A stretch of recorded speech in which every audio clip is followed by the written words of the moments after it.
white collar juga bisa. Siap. Oke. Mungkin itu jawabannya Pak. Siap. Selanjutnya nih, untuk Ya. lebih lanjut lagi, kita butuh, berarti namanya tenaga kerja berarti butuh darah segar istilahnya gitu ya Pak ya. Itu ya Betul. Cak Fi ya. Oke, seperti apa sih Yes. sarannya buat darah segar atau tenaga kerja baru atau talent-talent yang tertarik untuk berkarir di dunia logistik ini Pak? Ya. Oke. Assalamualaikum Ya. Pak Rizky. Pak Bagus Waalaikumsalam. Pak Rizky. Izin Pak, interupsi. Waalaikumsalam. Ya. Waalaikumsalam. Pak Reza, monggo. Monggo. Izin ini saya sedikit mau tanya Pak. Tadi kan disebut talent ya Pak ya. Talent. Oh boleh Pak. JNJ silakan Pak Reza. Ya monggo. Memang saya sedikit sharing nih Pak terkait dengan personil Pak ya, talent. Itu kan sebenarnya pendekatannya ada dua Pak, antara saya mau talent acquisition atau saya hire baru dari luar gitu Pak ya, dengan beberapa pertimbangan. Cuman memang saya di HR ini terus terang memang kurang kuat Pak di perusahaan kita. Ini kalau misalkan butuh konsultasi juga bisa Pak Restu mungkin ya, dibantu ya dengan Pak. Pasti Pak. Masuk ya cari wong Jawa masuk ya. Bisa banget Pak Reza, bisa banget. Mau redesign ulang nih supaya nanti pos-posnya itu garisnya saya mau pertegas gitu Pak.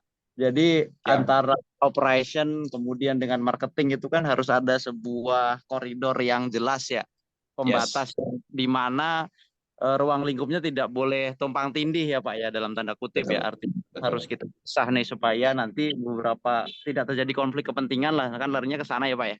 Agree Pak, betul.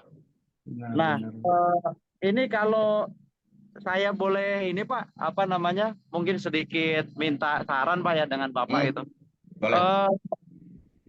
Kira-kira efektif mana sih Pak, talent acquisition atau hire baru sih Pak? Mungkin kalau divisi operation sama marketing Pak ya. Kalau saya sih gini Pak, rencana kalau marketing ini juga agak susah-susah juga Pak ya. Kita bicara di dunia logistik ya. Maksudnya kadang-kadang kalau kita bilang yang profesional, artinya kan beliau ini sudah punya market ya Pak ya. Artinya harus secara tidak langsung kan dia sudah ada, kita tinggal masuk dan market itu sudah otomatis kan bisa diabsorb ya Pak dengan kita kan gitu, tinggal peralihan. Misalnya kan begitu. Cuman kalau kita bicara fresh graduate, itu kan sebenarnya yang kita incar kan loyalitasnya Pak, di mana yang senior ini mesti kan nggak punya Pak, gitu. Nah ini bagaimana Pak? Nih saya diskusi aja Pak Retno, Pak Rizky Moko. Ya, gitu Pak. Ya, izin Pak. Siap, Pak Pak Reza. Pak Rizky, saya izin jawab pertanyaannya Pak Reza dulu. Lanjut aja lah, kita kan casual aja discussion. Baik. Oke, kalau gitu pertanyaannya ini memang Pak Reza pebisnis ya Pak ya, memang owner logistik company berarti Pak ya? Iya Pak, kebetulan saya dipercaya untuk ini Pak, mengelola perusahaan tracking Pak. Oh oke, siap, baik. Kelihatan memang benar-benar real life experience, real case di lapangan yang dihadapi ya pertanyaan tadi Pak Reza tadi. Ada beberapa asumsi Pak yang harus di make sure dulu sebelum dijawab itu, karena semua jawaban kan nggak ada baik benar, semua jawabannya kan tergantung gitu pasti ya. Biasa, lagi belajar 2024 malum ya Pak ya, jadi siapa tahu mau jadi bisa diplomatis menjawab, siapa tahu ada yang nawarin gitu.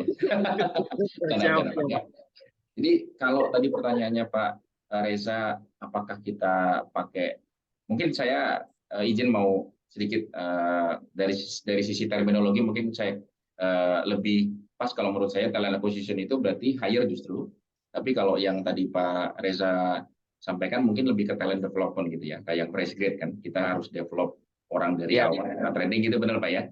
Yang mana yang lebih efektif gitu, betul Pak ya? Ya betul Pak. Nah ada beberapa terms yang harus dijawab dulu sebelumnya oleh Pak Reza dan pemangku kepentingan gitulah dari tim manajemen. Kalau kita pengen company-nya jalannya cepat, nggak ada cara yang lebih efektif selain kita expert hiring. Tapi ketika kita expert hiring ini ada banyak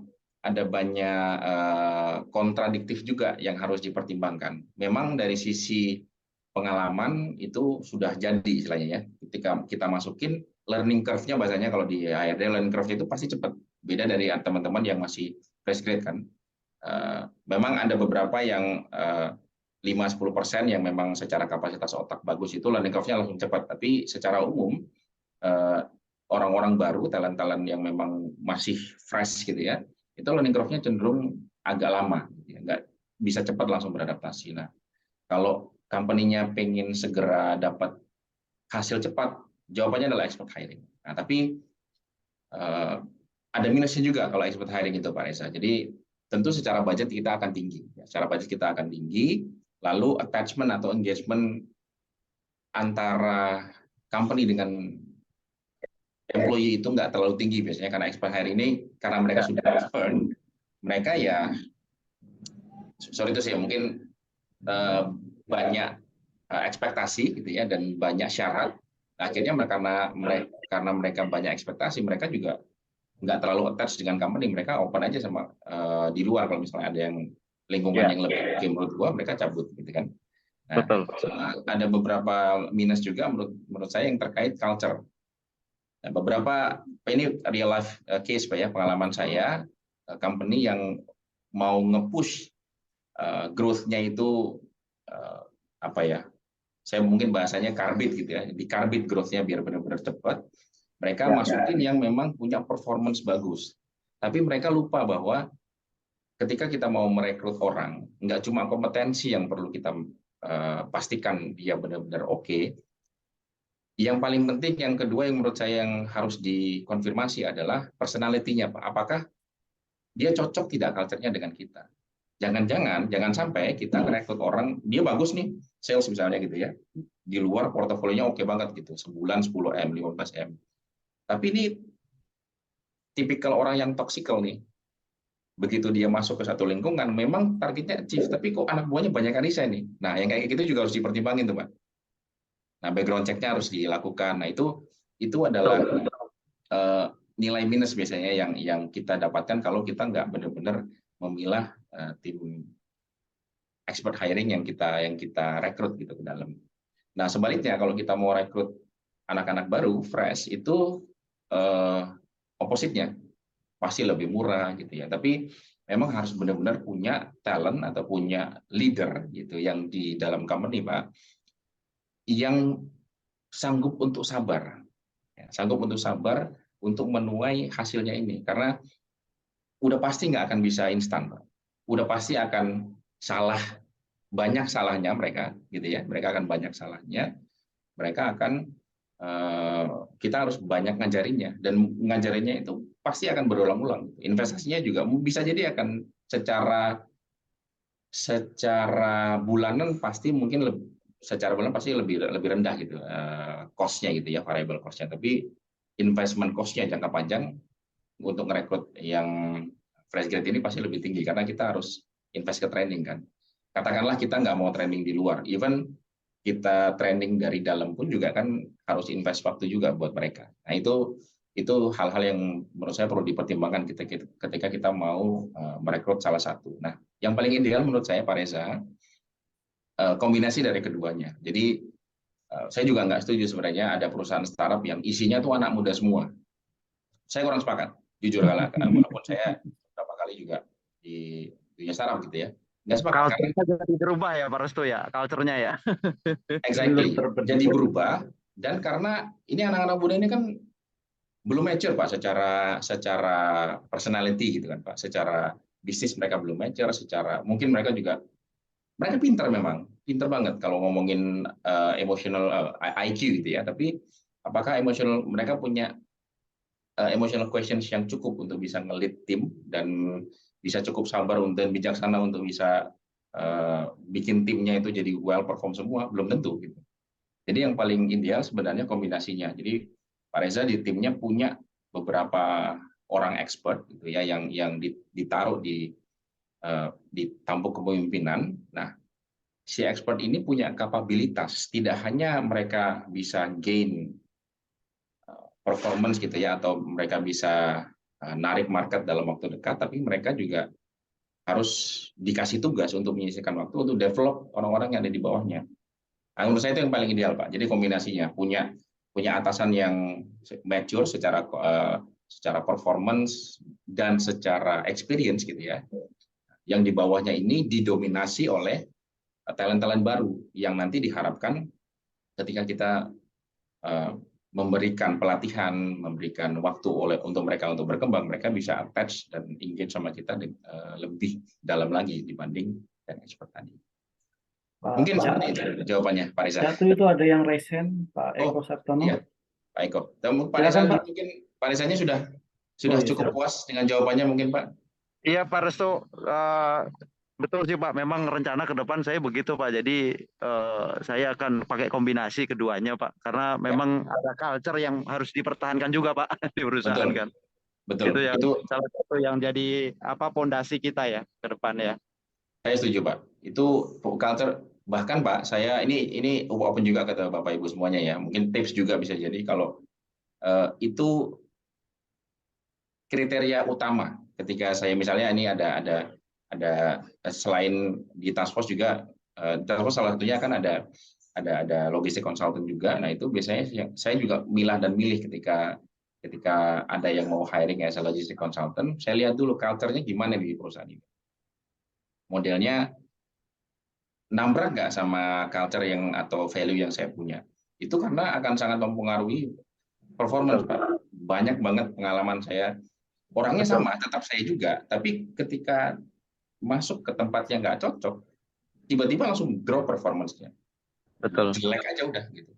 Padahal kan ini di company sebelumnya oke, di company ini loh ini kok tiba-tiba nggak oke kan? Berarti ada bermasalah juga di lingkungan kan yang harus kita pertimbangkan gitu Pak. Oke. Oke Pak. Pak Reza, Pak Tunun, nanti semoga bisa ngobrol-ngobrol lagi nanti di luar ini Pak ya, lebih lanjut. Coba ada yang bisa saya bantu nanti. Siap. Pak Tunun, Pak Reza pertanyaannya. Siap. Ya Pak. Ya Pak Eko, mungkin ada Eko Sabtono yang sudah raise hand. Pak Eko, nah ini salah satu teman juga ini Pak, tim juga dulu waktu di Career Care nih Pak Eko, Siap. Bang Eko nih. Silakan Pak Eko. Ya Bang, siap Bang, lanjut Bang. Ya, siang Pak Rizky, Pak Caktu dan Pak Reza yang tadi melontarkan pertanyaan ya. Jadi saya mungkin bukan bertanya sih sebenarnya, saya ingin menambahkan dan ya bisa dibilang mengaminkan apa yang tadi disampaikan Caktu bahwa tadi disebutkan bahwa untuk Pak Reza seperti memilih talent ini yang profesional atau memang yang ini sudah terjadi dan rasanya Caktu dan saya juga dulu pernah mengalami ya waktu di beberapa proyek sebelumnya dan sampai sekarang pun di tempat yang saya saya kerja sekarang saya juga menemukan hal yang sama. Nah, mungkin ada tambahan aja sedikit dari saya terkait dengan yang untuk talent profesional itu kalau yang saya lihat sekarang juga dari segi usia itu juga bisa mempengaruhi apakah dia bisa blend dengan culture yang ada pada saat itu atau tidak gitu karena ada beberapa tingkatan usia yang rasanya pada saat dia masuk dalam satu company yang culture-nya mungkin nggak cocok, dia lebih jadi terkesan seperti merasa senior atau merasa lebih tahu daripada di tim yang lain. Itu kurang bagus nih untuk perkembangan perusahaan sebenarnya. Karena dia seharusnya bisa mengikuti itu dan memberikan satu pengalaman dengan bersifat rendah diri di lingkungan tersebut gitu. Nah terus kalau untuk teman-teman yang mungkin di talent yang fresh grade itu juga memang benar mereka benar-benar harus melihat culture-nya apakah culture itu cocok untuk mereka karena ini generasi-generasi yang bisa dibilang sensitif ya terhadap kecocokan culture dengan generasi mereka. Mungkin seperti itu sih. Itu tambahan aja Cak yang atau Pak Rizky yang bisa saya sampaikan. Jadi saya sebenarnya bukan pertanyaan tapi ini mengaminkan lah dari pengalaman yang sudah kita jalankan ya Cak ya dan masih terjadi sampai ini. Yes. Gitu karena saya kebetulan mungkin sama kayak Cak tuh saya udah beberapa perusahaan dan yang terakhir ini memang di luar dari budaya yang sudah pernah saya ikuti dan itu saya berusaha tetap menjadi diri saya tapi tetap saya berusaha untuk bisa ngeblend dengan culture yang ada pada saat ini dengan bersikap rendah diri dan tidak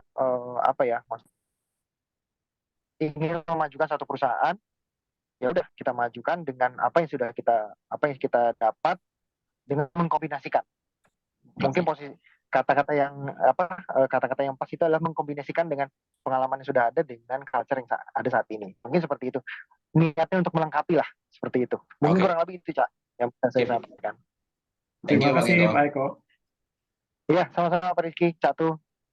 Siap. Mau lanjut pertanyaan Pak Rizky atau ada Mas Wildan tuh kayaknya bertanya Mas juga. Wildan dulu coba mungkin biar kita lebih dulu. Habis itu kita lanjut ya. Pak Wildan silakan. Mic-nya Suaranya boleh belum Pak? hilang. Izin Pak, suaranya belum di belum kedengaran. unmute. Ya, siap. Oke, siap. Udah. Silakan. Iya, untuk Pak Restu dan Pak Rizky. Siap. Kemudian untuk dosen saya itu Pak Win. Pak Win. Iya. Sorry Pak Wildan. Pak Win ini pakai triknya Desta nih ya. Saya lihat Desta sama Vincent ya. Dia capture terus dimasukin jadi profile. Jadi kelihatannya Pak Win ada terus. Padahal itu mah foto itu saya gitu. Saya yakin Lihat dari tadi nggak bergerak nih foto nih Pak Win. Ya, Nah kan ya. betul Pak. Nanti tahu-tahu Pak Win muncul lagi dah. Ya, Ini baru nongol nih Pak Win. ini bisa ada Wildan. terus. Lanjut. Iya Pak Restu. Lanjut Mas Wildan. Ini Pak, ini kan kebetulan ini webinarnya kebetulan ini di NLC ya Pak ya? Iya benar. NLC betul Pak. NLC ya. Itu kan yang Bapak di situ ya Pak ya? Betul. Iya. Kebetulan ini Pak saya job seeker Pak gitu Pak, seperti itu. Iya. Iya mau sharing aja tentang ya yang Bapak berkarir di situ seperti apa gitu Pak. NLC itu. Oke. Ya. NLC-nya berarti Pak ya. Iya. Iya kan saya kan statusnya ini sekarang saat ini job seeker gitu Pak. Oke Pak Wildan. Background-nya apa Pak Wildan kalau boleh tahu Pak? Terakhir bekerja sebagai apa? Bekerja di ini Pak, perusahaan ekspedisi Pak, PT Si Cepat Pak terakhir Pak, Si Cepat. Si Cepat Express. Si Cepat Express Indonesia itu, iya betul. Sebagai apa di sana boleh tahu Pak Wildan? Sebagai sorter Pak, sortation gitu Pak, ya. Sorter, oke. Ya, bongkar muat barang itu masuk keluarnya barang seperti itu Pak, ya diproses dari awal sampai akhir itu masuk keluarnya gitulah. Iya. Yang utama sih pas setelah lulus kuliah sih bekerja di ini Pak, di Papua Barat di Manokwari. Perusahaan pelayaran seperti itu Pak. Itu untuk iya lokasi kantor NLC di mana ya Pak? Oke. Pak Rizky mungkin saya bisa jawab mungkin ya, Mas Wildan. Baik Pak. Ya, NLC itu bukan perusahaan, NLC itu komunitas logistik. Jadi isinya ini banyak pengusaha atau banyak profesional atau pekerja di bidang logistik. Mungkin kalau di NLC sendiri saya tidak ada ya, karena kan kita masih sampai saat ini masih semuanya dilakukan oleh pengurus dengan sifatnya sukarela. Tapi kalau Pak Wildan mau, mungkin di grup ini pun ada yang bisa membantu mungkin. Pak Wildan tinggal di mana? Di ini Pak, Keramat Jati Jakarta Timur Pak. Keramat Jati Jakarta Timur. Siapa tahu nanti ada ini mungkin bisa dikirimkan aja CV-nya di grup, siapa ada yang bisa tertarik biar kita bisa lebih mempelajari. Betul. Setuju sama Pak Rizky. Yes. Biar kita tahu Pak Wildan itu seperti apa. Nambahin mungkin ke. Silakan monggo Catu. Ya monggo Pak Rizky. Sorry. Ya biar orang yang di grup ini. Soalnya. Jadi saya pikir udah. Paling enggak biar yang di grup ini kebetulan ada beberapa pengusaha yang bisa membantu atau ada posisi lowong di grupnya, di grup ini. Gitu dulu Pak Wildan. Iya, baik Pak, baik. Nah, Pak Wildan, kebetulan juga saya nangkap pertanyaan sama maksudnya Pak Wildan. Nanti saya drop link ya Pak ya di grup, karena kebetulan juga sekarang ini lagi on proses juga task force untuk gaining more and more database. Jadi kami lagi mengumpulkan database cukup banyak, terutama buat yang blue collar juga yang di lapangan Pak Operator. termasuk juga salah satunya sorter, karena salah satu layanan task force itu juga ada Cocok nih. talent management gitu ya Pak ya, outsourcing. Jadi nanti Pak Wildan boleh drop aja CV-nya, nanti saya share di grup NLC. Pak Wildan ada di grup NLC harusnya ya. Ada ya Pak ya? Belum kayaknya. Belum kayaknya, Pak. Oh, Kalau belum yang ya, oke. yang saat ini kan grup webinar ya, Pak Rizky ya? Iya, beda-beda. Oke, nanti saya coba drop di grup webinar deh ya. Nanti di grup webinar saya drop linknya. Nah, nanti Pak, saya minta tolong Pak Wildan isi aja di situ nanti, biar nanti bisa masuk ke database kami. Once nanti ada kebutuhan yang cocok sama profilnya Pak Wildan, nanti kita akan calling. Baik ya. Iya ya. Gitu ya, Semoga Pak ya? menjawab ya, Pak Wildan. Semoga menjawab Pak Wildan. Ya, siap. Ya, terima kasih. Ini mau lanjut atau kita mau gimana? Lanjut boleh Pak. Pak Abdul Ghafur sudah resign itu, Pak Rizky. Siap. Saya mau kasih. Pak Gofur, ini yang teman saya lama. Silakan Pak Gofur. Ya. Assalamualaikum warahmatullahi wabarakatuh. Waalaikumsalam warahmatullahi wabarakatuh. Salam kenal Pak Restu. Salam kenal Pak Gofur. Salam kenal. Surabaya Pak. Ya, mohon izin Pak, saya mau dikoreksi ini. Waduh, saya enggak berani. Jangan Pak, jangan koreksi. ini berkaitan berkaitan dengan nekat atau takdir. Ya Pak. Saya menggeluti bisnis logistik ini bisa dikatakan nekat, bisa juga takdir. Kenapa? Dalam kurun waktu kurang lebih 4 tahun ini saya nol modal, tidak ada sama sekali modal. Saya masuk ke bisnis ini. Awal sebenarnya terjadi ini karena saya seorang trader. Ya, awalnya saya seorang trader, telah menghabiskan uang miliaran rupiah karena ketipu. Nah, dengan kondisi jatuh ini, saya nekat masuk ke bidang logistik. Nah, antara nekat dengan takdir nggak tahu nanti ini gimana persepsinya seperti apa ini. Nah, dengan kondisi nol modal ini, saya berani ya, saya melakukan suatu terobosan dengan ikut serta di teman-teman, belajar, otodidak dan sebagainya. Dalam kurun waktu 4 tahun ini, saya moving ke Jakarta. Jakarta saya mendapat kepercayaan, kebetulan saya orang Bugis Pak ya, kita ini terkenal petarung, nggak mikir risiko. Bugis Pak? Iya. Jadi nggak mikir risiko. Saya Bugis juga, sama Pak. Jadi nggak mikir risiko dulu, jalan dulu deh, baru ketahuan. Nah itu. Nah saya masuk ke pelabuhan, alhamdulillah gayu bersambut, mulailah saya di karir ini, logistik ini, alhamdulillah sampai sekarang ini saya sudah mendapat kepercayaan beberapa customer. Nah, cuma saya bicara berkaitan dengan talent tadi, saya masih sangat jauh dari itu. Modal saya sekarang ini hanya keberanian aja, dan saya tetap menjaga bagaimana bisa memberi layanan terbaik. Nah, awal inilah saya mendapat kepercayaan beberapa perusahaan, termasuk beberapa perusahaan China untuk mengantar barang-barangnya ke luar pulau. Saya lebih fokus ke Indonesia Timur, Pak Restu. Siap. Nah, kaitan dengan ini saya mau dikoreksi, apakah langkah saya itu suatu keberanian atau gimana ini? Karena saya tidak ada sistem ini, Pak. Tidak ada sistem, tapi yang saya lakukannya adalah satu aja, kepercayaan. Itu aja, Pak. Makasih. Baik. Terima kasih banyak Pak Gofur. Saya izin langsung jawab Pak Rizky. Monggo, silakan. Siap, oke. Yang pertama tentu saya tidak berani koreksi Pak Gofur ya, saya takut kualat. Ini sama-sama Togi Pak. Bogisnya mana Pak? Saya Bone Pak. Ibu Bone. Sidrap. Oke. Ya. Ibu Bone. Ada nama Bugis juga, tapi tidak boleh dipakai karena Bapak Jawa. Ya. Jadi saya half blood Pak. Nah, kalau mungkin Pak Gofur pure blood ya, darah asli. Saya half blood. Kalau bahasa kerennya blasteran ya. Jawa Bugis. Jadi nggak boleh pakai nama Bugis. Tapi saya mungkin kasih perspektif dari sudut pandang saya gitu mungkin Pak ya. Ketika bikin karir care dulu, pertama-tama awal itu saya ada satu lesson learned, takeaways gitu, hikmah yang saya dapatkan dari bikin karir care di awal-awal 1-2 tahun pertama.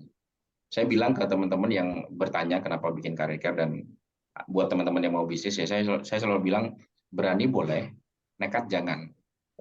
Karena ada garis tipis tuh Pak antara berani sama nekat. Nah, mungkin Pak Gofur bilangnya nekat, tapi kalau dari sudut pandang saya gitu ya, kategorinya masih kategori berani itu bahkan sebenarnya. Karena ini saya juga baru tahu belakangan gitu, kenapa kok saya itu selalu ngiri Pak sama founder-founder startup yang muda-muda yang keren-keren kalau bikin PPT itu bagus banget gitu loh Pak. Bikin perhitungan bisnisnya keren ya, itu ngiri. Oh, gue nggak bisa bikin gitu ya. Nah ternyata Pak, ada penelitian, ada riset menarik gitu. Ternyata memang the real entrepreneurs, para pengusaha-pengusaha sejati itu memang kesulitan di hal-hal yang berkaitan dengan technical dan administratif, apalagi dokumentatif. Mereka tuh fokusnya satu, execute, selesai. Nah, nanti setelah dari situ ya kita belajar ya, masalah nanti mau didokumentasikan ya urusan nanti, tapi fokus utamanya adalah execute, bukan bikin plan. Karena saya nggak bilang nggak boleh bikin plan atau jangan bikin plan ya buat Bapak Ibu ya, tapi at the end of the day semua balik lagi tergantung ke eksekusinya kita. Jadi yang Pak Gufur lakukan itu sebenarnya sudah sangat betul Pak. Jadi fokusnya ke plan. Dan kalau saya bilang modal itu kan relatif, modal kan ada banyak Pak ya. Mungkin tidak bermodal dari sisi finansial, tapi modal Pak Gofur secara skill dan kompetensi sebagai trader itu adalah modal yang luar biasa Pak. Fun fact nih, ini fun fact. Kenapa salah satu alasan juga saya selalu encourage teman-teman untuk berkarir atau bahkan berbisnis logistik. Logistik itu Pak adalah salah satu dari sedikit bisnis yang attach-nya itu ke personal. I can guarantee you that. 99%. Brand ngebantu nggak? Ngebantu beberapa untuk lebih mudah salesnya jualan itu ngebantu. Tapi at the end of the day Pak, ujung-ujungnya logistik itu personal business. Ini pengalaman ya. Saya di perusahaan terakhir ya, saya nggak sebutin brand ya, tapi perusahaan terakhir. Brandnya ini di dunia logistik itu nggak dikenal sama sekali Pak. Perusahaan baru gitu ya, nggak tahu sama sekali ini perusahaan apa, tapi kok bisa dapat 2,5 M per bulan ini di perusahaan ini? Nggak ada jawaban lain selain personal. Karena semua leads yang kita dapat, semua customer baru yang kita dapat, nggak ada satupun yang kenal dengan perusahaannya. Mereka kenal dengan orang yang approach mereka. Makanya mereka percaya sama brand ini.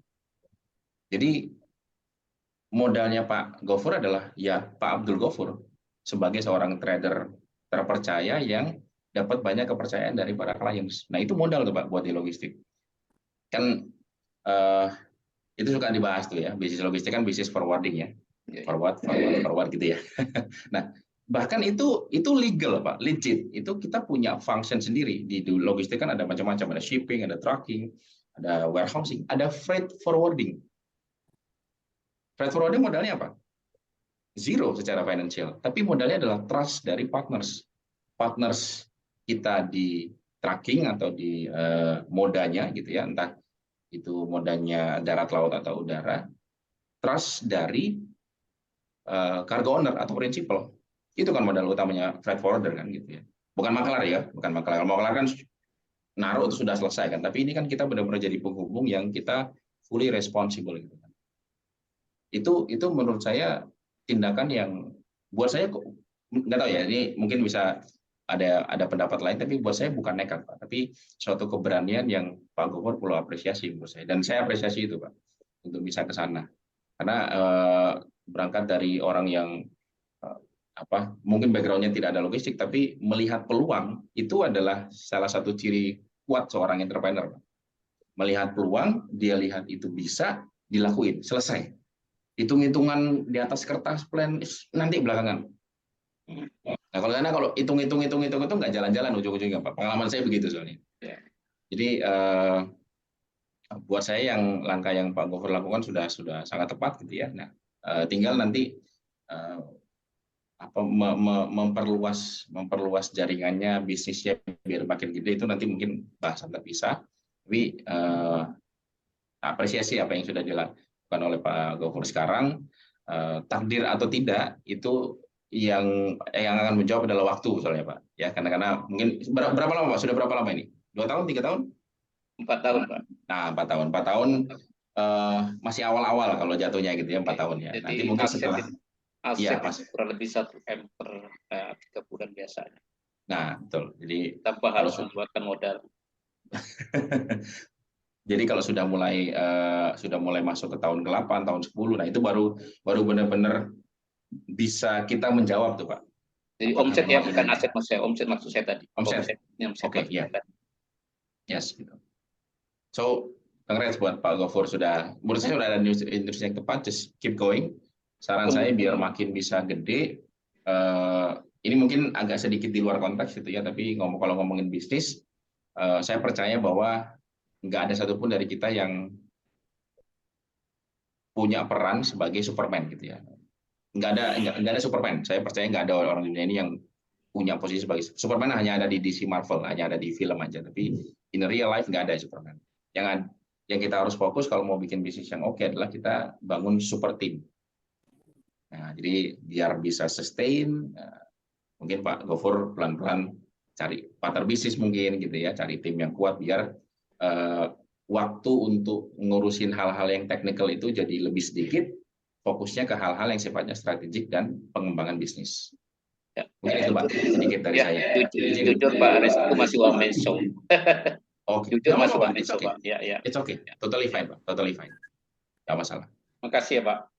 Izin Pak, mohon maaf kalau Pak Reski, makasih Pak Reski. Terima kasih Pak Gafur. Oke, Cak, saya agak sedikit tergelitik. Yes. Di grup Apa itu, Pak? NLC itu ada satu orang saja. Kalau disebut namanya mungkin pada tahu semua, tapi saya samarkan saja. Jadi pengen tahu, penasaran. Sejenis Pak Gafur juga, Street Fighter istilahnya, Rambo. Oke. Kemarin baru beli rumah cash Pak. Tuh, saya merinding Pak. Beli rumah cash Pak. Kalau ketemu orang nggak akan kepikiran gitu loh. Saya kalau sama dia royal banget istilahnya. Saya hari ini aja katanya dia 10 juta dapat Pak. Yes. Nggak pakai modal, hanya mengandalkan network, mengandalkan handphone yang ada di tangannya. Exactly. Nah, istilahnya begini, dia sudah sampai ke tahap itu di mana mencapai tahap di mana oke, cukup kaya. Ya istilahnya kalau dia kerja sama orang juga, kalau dia nggak digaji 100 juta sebulan nggak akan mau gitu. Nah dia realisasi dapat 100 juta sebulan. Tapi ada satu hal, karena dia Rambo, dia single fighter, semua dikerjain sendiri. Mungkin kasus yang sama mungkin sama beberapa pengusaha yang ada di NLC. Mungkin bisa hidup, tapi nggak akan berkembang, istilahnya tidak akan sampai ke tahap selanjutnya di mana dia bisa memanage dirinya, memanage perusahaannya, memanage tenaga kerjanya dia nggak punya, dan dia bisa jadi suatu saat ada hal simpel yang kelupaan, contoh kayak lupa nagih. Saya cerita, wah saya lupa nagih Pak, 2 minggu, 3 minggu, padahal dia punya moto beli hari ini bayar hari ini gitu. Istilahnya kan loss of profit, loss of revenue, of income. Ya. Nah itu mungkin yang perlu gimana caranya bahwa Bapak Ibu sudah sukses, tapi caranya gimana? Mari kita pikirkan gimana biar lebih sukses, biar hidup lebih nyaman gitu loh, biar customer lebih puas, ujung-ujungnya pasti bisnis juga akan bertambah lagi gitu loh istilahnya kan sekarang. Ya. Perlu restrukturisasi, itu si Pak Reza saya tahu sendiri itu dia sales sendiri, tapi dia punya tim di belakang dia, mungkin perlu tetap dibantu juga restrukturisasi organisasinya itu Pak. Gitu. Ya betul Pak. Mungkin Pak Reza juga kenal teman kita itu Pak Reza ya. Ya beliau kebetulan memang saya suka kasih order juga nih beliau nih. Tapi istilahnya ya gitu, orangnya cuma single army doang gitu, single army istilahnya dari mulai operation. Ya, Pak Rizky memang ada beberapa orang yang memang merasa cukup untuk dirinya dan keluarganya, tapi ada beberapa orang yang mikirnya kan visioner ya Pak ya. Bisnis ini bisa diturunkan, kemudian mungkin membawa manfaat gitu ya buat orang banyak kan. Ada orang yang kadang berpikirnya ya udahlah ini buat saya aja kan, ya itu. Padahal kalau saya sih berpikirnya jangka panjang ini jatuh, bukan cuma buat Kita cetak satu pengusaha sih oke, kita cetak 10 pengusaha oke. Gimana caranya kita selain mencetak 1.000 atau ratusan ribu pengusaha di Indonesia, kualitas SDM itu juga bertingkat, bertambah. Karena ujung-ujungnya kemarin lagi rame juga nih di grup sebelah, kalau kita ngomongin masalah LPI, Logistik Performance Index Indonesia yang turun. Nah, itu PR besar sekali gitu. Berarti mulai dari pengusaha, mulai dari tenaga kerja, karyawan, mulai dari skill yang harus ditingkatkan, baru kita bisa menciptakan culture yang jauh lebih besar daripada itu. Nah, Indonesia berharap kita bisa menciptakan culture, makanya kami mengundang Cak Atu di sini untuk sharing, dan mungkin bisa membantu rekan-rekan juga, yaitu tujuan akhir saya sih. Gitu. Ya. Oke, dan boleh komentar sedikit Pak Rizky? Monggo. Ya, sip. Thank you loh Pak sudah dikasih motivasi juga ya. Semoga juga teman-teman bisa termotivasi di sini ya. Dan itu saya bisa pastikan itu cerita nyata bukan karangan Pak Rizky gitu ya. Karena nggak 1-2 Bapak Ibu semuanya teman-teman yang melakukan hal tersebut gitu. 10 juta per hari itu mungkin levelnya kalau di teman-teman yang freight forwarding yang Street Fighter gitu ya. Model-model tadi temannya Pak Rizky dan mungkin Pak Gafur itu beberapa dari teman bahkan ada yang sehari bisa 20-30 juta, bahkan ada yang sampai tembus 50 juta sehari gitu. Nah, itu bukan sesuatu yang mustahil didapatkan di logistik. Makanya sebenarnya baru mulai masuk bisnis di logistik di umur-umur ini tuh agak-agak telat sebenarnya Pak, agak-agak diketawain sama anak buah. Dulu waktu masih zaman-zaman di Selok Pak, itu tim saya di lapangan itu sudah pada bisnis semua. Rata-rata udah punya truk bahkan mereka. Bahkan sekarang truknya udah beranak pinak gitu. Itu sudah dilakukan dari dulu gitu. Saya agak-agak telat aja gitu ya. Tapi ya menyambung dari yang sampaikan Pak Rizky tadi, saya punya usul-usul ini. Saya punya usul. Ini mungkin prinsip pribadi yang mungkin kalau mau dipakai juga monggo. Kalau saya Pak, berbisnis itu prinsipnya bukan buat kaya Pak. Kaya itu dapat duitnya, itu side effect bahwa kita kompeten, kita dipercaya, kita diamanah gitu ya, dan akhirnya dapat order istilahnya. Itu adalah side effect-nya gitu, result-nya. Tapi justru motivasi pertama kali ketika mau bisnis gitu adalah agar saya punya waktu cukup. Saya bisa mengelola waktu saya dengan suka-suka saya istilahnya. Saya punya waktu cukup untuk hal-hal yang memang saya benar-benar yang berkualitas, keluarga misalnya gitu ya. Nah, menyambung yang disampaikan Pak Rizky juga tadi, buat bapak-bapak yang memang sekarang lagi street fighter gitu ya, itu adalah langkah yang sangat tepat untuk kita awal gitu ya, untuk masuk di logistik. Tapi perlu dipikirkan juga ke depan agar ini bisa sustain. Satu, yang kedua, gimana caranya biar saya nggak dikerjain sama pekerjaan saya sendiri gitu. Nah, nggak ada cara lain bapak-bapak semuanya, bapak ibu sekalian, selain kita mulai percaya orang dan bangun tim. Ini keresahan yang saya rasakan juga dulu. Makanya saya bisa sharing karena dulu awal-awal karir kan juga single fighter Pak, sama. Cuma berdua doang. 3 tahun pertama karir itu bahkan pernah bikin acara lumayan gede, Indonesia Last Mile Conference waktu itu 2019. Berdua doang panitia intinya. Ada bertiga nih panitia intinya, 2 orang saya, founder sama co-founder dari karir. Tapi lama-lama capek kan. Satu itu, yang kedua, saya akhirnya jadi menukar waktu saya dengan uang. Kalau enggak saya enggak jalan. Nah, ini bahaya. Kalau kita mau bikin company yang bisa sustain, ini bahaya karena akhirnya semua harus kita. Sedangkan kita punya keterbatasan kan. Semua orang hanya punya 24 jam. Kita punya keluarga, kita punya urusan lain di luar, nggak cuma kerjaan doang kan. Nah, kalau nggak ada kita, bisnis berhenti. Nah, ini bahaya nih kalau dari sudut pandang risiko bisnis gitu ya. Nah, ini yang harus mulai kita pikirin, bapak-bapak sekalian yang sekarang lagi street fighter gitu ya, lagi single fighter, sudah harus mulai dipikirin. Gini, ketika saya ngomong, harus bangun tim, Pak, mahal bayar orang, gajinya UMR, nggak harus kok. Ini saya membuka kartu sedikit ya, di Karir Care itu, bahkan sekarang di Task Force juga, kan selain model karyawan kan kita ada juga model freelance ya Pak ya.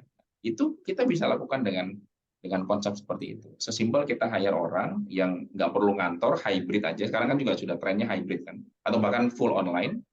Tapi dia bisa bantu kita di hal-hal yang berkaitan dengan teknikal atau administrasi. Jadi kita nggak kebebanan oleh hal-hal yang sebenarnya ini bisa dilakukan oleh orang lain, atau bahkan bisa dilakukan via teknologi. Invoice misalnya, itu kan sudah ada banyak aplikasi yang bisa ngebantu kita untuk create invoice, gitu kan? Nah, itu udah mulai perlu dipikirin gitu Pak Gofur, Pak Rizky dan Bapak Ibu yang lain gitu ya, agar tadi at the end of the day tujuan utamanya adalah agar kita bisa punya keluasan waktu untuk menghabiskannya dengan hal-hal yang benar-benar kita inginkan. Jadi biar nggak dikerjain sama pekerjaan kita sendiri gitu. Ya, Itu sih Pak Rizky. Setuju. Nah, masalahnya sekarang kan banyak dari kita tuh sulit mengakui, itu yang paling penting pertama. Atau Ya. bahkan kita punya needs tapi kita tidak tahu bahwa itu adalah needs. Nah, mungkin saya berharap sih memang kalau Bapak ada Ibu, ada yang di grup ini yang butuh untuk sekedar bicara saja, berbincang-bincang. Silahkan, ini ada chat tuh, mungkin bisa, mari kita ngobrol. Kita bisa dari berbicara itu ya sesuai dengan waktunya NLC ya, secangkir kopi sejuta kolaborasi. Kalau udah ngobrol baru tahu sebenarnya needs-nya seperti apa, karena itu kan tidak bisa diungkapkan sebenarnya, hanya bisa dibaca. Kalau saya belajarnya sih seperti itu. Mungkin Pak Reza nanti kita bisa mampir, Pak Reza, ngobrol-ngobrol lagi. Boleh Pak, boleh nanti ketemu Pak. Saya juga kemarin malah nggak ngobrol-ngobrol, malah ada acara malah jadinya sibuk benar. Senin nanti mau ke kantornya Pak Rizky, saya mau lihat studio podcastnya ya. Siapa tahu Pak Reza mau mampir, monggo, teman-teman yang lain ada mau mampir silakan, kita ngobrol-ngobrol. Ini Pak Win bisa? Siap Pak, siap Pak. Info aja waktunya Pak ya. Nanti saya join. Siap Pak Reza, siap. Di BSD. Habis makan siang lah, kita makan siang. BSD, oke. Kapan itu Pak Rizky? Kapan Pak? Senin besok. Senin Oh, besok, saya Pak. kira Minggu. Janganlah. Nah, Senin. Oh, jangan ya? Janganlah. Jangan dong, ganggu waktu Bisa, Pak. keluarga Pak, jangan. Oh, jangan ya. Serambu-rambunya kita, se-single fighter itu janganlah kita mengorbankan hari Minggu lah. Senin nanti. Mungkin gitu dari saya. Ada lagi yang mau bertanya? Ada lagi terakhir mungkin ya Pak Rizky ya, sebelum saya harus izin Pak Win soalnya. mungkin, Pak Win. Sebagai seorang dosen. Oke, ya saya pikir ini adalah suatu yang baik ya. Saya mungkin nggak bertanya, cuma saya sharing juga mengenai karir abadi ini ya. Ya, saya 18 tahun juga di logistik, Pak Restu di JAS, dan sebelumnya di penerbangan juga itu berbau logistik juga ya. Transportasi Ya, dan logistik itu masih. sesuatu yang tidak bisa dipisahkan. Akhirnya saya fokus untuk menjadi instruktur untuk dangerous good. Itu juga logistik juga, barang-barang berbahaya ini yang memang diprioritaskan di dunia logistik, karena kalau barang berbahayanya ini aman, insya Allah barang yang lain beres gitu kan. Itu ceritanya. Jadi terima kasih juga tadi Pak Restu sudah membuka loker ini. Memang banyak juga dari siswa-siswa kami ini dari Trisakti itu ada yang ketemu juga di mana ini, saat acara-acara gathering, event-event yang kemarin itu kemudian ketemu sama saya, dia nanya, Pak, saya bisa dibantu nggak dapat pekerjaan gitu. Tadinya saya di sini gitu. Nah, sama mungkin kasusnya dengan Pak Wildan. Saya bilang, di sini banyak orang nih, saya bilang, kamu kenalan aja sama siapa di sini. Kebetulan di situ juga ada yang udah punya perusahaan, murid saya juga ada yang udah punya usaha. Nah, kebetulan lagi ngumpul, mereka kenalan. Nah, dari itu cobalah kenalan gitu, banyak bergaul, network itu insya Allah rezeki ya, silaturahmi, banyak rezeki. Nah, kemarin ketemu lagi, udah dapat kerja. Pak Win, terima kasih, udah dapat kerja. Padahal 3 bulan yang lalu dia masih bingung itu. Nah, mungkin dari pergaulan itu, network yang disampaikan itu sesama teman-teman di logistik, akhirnya bisa dapat informasi dan dapat pekerjaan. Itu juga memang penting ya. pergaulan itu apa network silaturahmi. Nah, makanya ya saran saya bagi memang yang job seeker itu bisa lebih apa namanya keluar dari comfort zone-nya, mulai apa namanya melihat ke depan bahwa banyak sebetulnya apa namanya pekerjaan di logistik ini, tinggal kitanya mau kerja apa enggak gitu ya. Cuma itu aja sebetulnya. Banyak sekali sebetulnya. Karena logistik ini bukan hanya di satu moda transportasi, ada darat, udara, laut, bahkan sampai pergudangan ini masuk semua logistik. Dan ya alhamdulillah ya, istilahnya meskipun saya sudah tidak bekerja lagi di perusahaan, tetapi ada aja rezeki dari apa namanya kegiatan logistik. Maksud saya dalam pelatihan-pelatihan itu juga ada yang kita bisa kembangkan sehingga bisa membantu kegiatan logistik itu supaya lebih baik. Mungkin dari saya seperti itu, Pak. Terima kasih Pak Restu atas apa namanya sharingnya ya. Thank you Pak Win, sama-sama juga thank you sharingnya Pak. Oke. Mungkin nanti saya minta satu hal, tolong Ya. linknya di share di grup ya, di grup webinar. Oh iya, ini. link yang itu ya tadi ya, rekrutmen Pak ya. Siapa tahu juga bisa, mungkin kita bisa sebarluaskan di NLC. Nah, untuk itu memang kita harus ngomong lebih banyak lagi, soalnya saya sendiri curiga banyak sekali kebutuhan karyawan, apakah untuk sales, operation, bagian dokumentasi, atau bahkan hanya sebagai staf admin lapangan atau ya petugas lapangan. Tadi ada bahasa packer atau sebagainya, packing, nah itu banyak sekali. Cuma ya mungkin mari kita manfaatkan saja di grup kita ini. Terus sebagai penutup sebenarnya saya ingin terima kasih Pak Restu sebagai sudah menjadi ini, nanti kita kirim Anda ya. Ya bisa kita ketemu. Terima kasih sudah ini, nanti saya kirimkan, dan thank you Pak. Bukti saja bahwa kami berterima kasih sudah melakukan sharing kepada NLC. Siap. Jangan putus hubungan kita. Pasti kita akan banyak lagi bisa kita kerjakan ke depannya. Amin. Logistik juga. Amin. Terima kasih. Mungkin kita tutup di sini saja. Ya. Assalamualaikum warahmatullahi wabarakatuh. Semoga ada manfaat dari webinar ini. Kalau ada yang mau ditanyakan silakan di grup tidak akan kami tutup sampai seminggu. Waalaikumsalam. Oke. Terima kasih. Thank you Pak Rizky. Makasih banyak Pak Gofur, Pak Win. Ya, nggak foto bareng dulu Pak Rizky. Ya. Ini udah dari tadi sudah saya fotoin dari tadi Pak. Oh ya, boleh mau. Baik. Saya udah nyalain kamera mau foto. Terima kasih semuanya.